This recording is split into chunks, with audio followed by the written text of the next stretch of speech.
বিজেপির SP office অভিযানকে ঘিরে রণক্ষেত্র বসিরহাট। শেখ শাহজাহানকে গ্রেফতার এবং বিকাশ সিংহকে মুক্তির দাবিতে বিজেপির পক্ষ থেকে মঙ্গলবার সুকান্ত মজুমদারের নেতৃত্বে বসিরহাট এসপি অফিস অভিযান কর্মসূচি ঘোষণা করা হয়েছিল। সেই মতো মঙ্গলবার দুপুরে 2টো থেকে এসপি অফিস অভিযান শুরু হয় বসিরহাটে বিজেপির সাংগঠনিক দলীয় কার্যালয় থেকে। সকাল থেকে এই অভিযান ঘিরে পুলিশের তৎপরতা ছিল তুঙ্গে। বসিরহাট এসপি অফিসের সামনেই পুলিশের বিশাল ব্যারিকেড গড়ে তোলা হয়।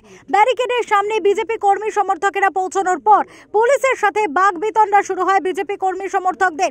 এরপরই উত্তেজনা ছড়ায় গোটা এলাকায়।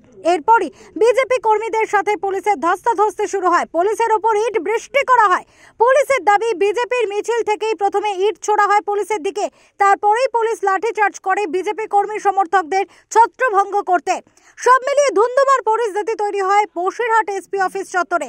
বিজেপির মহিলা কর্মী সমর্থক সহ বেশ কিছু বিজেপি কর্মীরাও আহত হন। গোটা ঘটনায় উত্তাল হয়ে ওঠে বসিরহাটের জনজীবন। বসিরহাট থেকে অরিন্দম হরির রিপোর্ট, ওঙ্কার বাংলা।